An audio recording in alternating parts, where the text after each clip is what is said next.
The information that is fed to us every single day says that this is normal, that it is okay to spend our entire income on the latest and greatest, that we should rely on the pension schemes 40 and 50 years down the road. Come on, live now. Enjoy life. You deserve this. Why save? Put your faith in us. It's going to be okay. Wink, wink. What is up, everyone? Welcome to episode 11 of Financial Freedom Starting from Zero. Today we're going to talk about how we, that's including me, are programmed to be poor. This is going to be a three-part story based on the three stages of life. There's a famous quote by Aristotle saying, "Give me a child until he's 7 and I'll show you the man." In the early years of our life, we are in a hypnosis-like state and we are very susceptible to external influences. We are basically downloading information into our brain from our environment. This is how we create the early beliefs that we have, including the bad ones, unfortunately. The early years of our life were the most important ones for building healthy beliefs and habits that should have helped us successfully navigate life. However, most of us were kind of fucked during our early years, and our mind has a lot of bugs right now. For example, I grew up in a family where some of the family members were vilifying money, saying that money is evil, rich people are evil, money is hard to come by, only rich people can afford X, Y, and Z, and we are not rich people, therefore we cannot afford it, and we do not want to be rich people because rich people are bad. And I had to reprogram myself to get all that shit out of my head in order to help myself successfully navigate life. It was very painful to get those things out of my head because they were so deep-seated in my unconscious mind that they fought back like there was no tomorrow. Welcome to Welcome to Schoolboy. We're gonna mess some more with your beliefs for the next 12 to 16 years, so buckle up. This is a picture comparing an old factory assembly line with how the school classrooms are designed today. Shocking. Not. This is phase 2 of how we are programmed to be poor. Don't you find it surprising that there's only one model of earning money that's being taught in school, which is that of being a worker and work for somebody else, and there's no word about business, entrepreneurship, solving problems, building products, and a whole host of other things? Don't you find it odd that there are no lessons on building businesses? There are no lessons on creative entrepreneurship. There are no lessons of building a product. There are no lessons on selling stuff. There are no lessons on persuasion. There are no lessons on leadership.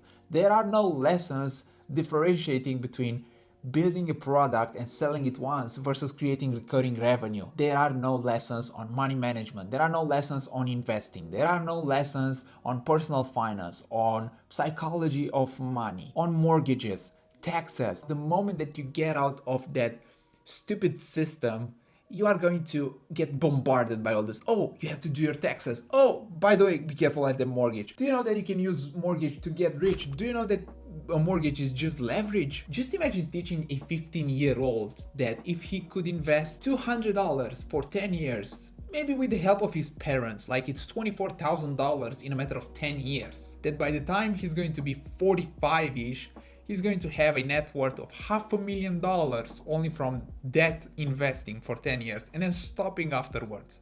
Like, that's a retirement almost for people living in the United States or in other first world countries. I mean, it would be a retirement for me. Like, that's such a small amount, and it all works because compounding. Like, nobody teaches you compounding at school. Not even to mention that nobody teaches people how to solve problems, not to memorize stuff that's in the books, but to actually identify problems in the society. Like, hearing people complain about stuff is an opportunity to find a problem and build a product or a service to solve that problem, to solve that need.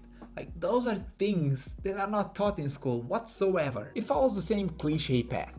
Go to school, get good grades, go to more school, get a job, climb the new factory ladder, aka the corporate ladder, then work for another 40 to 50 years, and during those 40 and 50 years pay half of your income in taxes, because why not? You are a 50-50 partner with Uncle Sam in all your endeavors. And at the end, rely on drunken Uncle Sam to pay you a retirement paycheck until, well, you kinda die. Oh, by the way, and Uncle Sam is not very good with money, and he prints like a drunken sailor whenever things are starting to show signs of a decline. Oh, and he's on the brink of default like most of the time. Then retire and live happily ever after. Putting it this way sounds like a pretty bad infomercial. Am I right? Or am I just delusional? That's also a possibility. Don't get me wrong, I still do this. Like, even though I'm aware of all the above, I am still battling the belief that was instilled in me throughout all those years of schooling and all those years of early programming, that it is difficult to break them. Like, I try to break them every single day. That's why I am on this journey. Like, you see, I'm not perfect. I still have a lot of flaws, like a lot of them.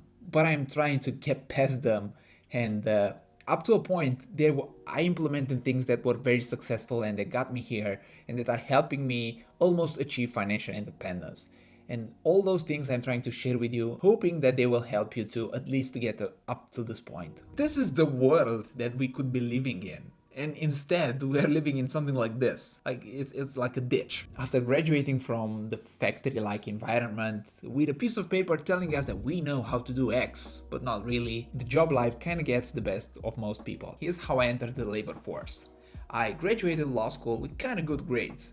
And I aced my master's degree. I graduated with excellent grades. On paper, I was amazing. Truth be told, I did not know how to do much in practice. I knew theory, but I did not know how to do basic things in practice.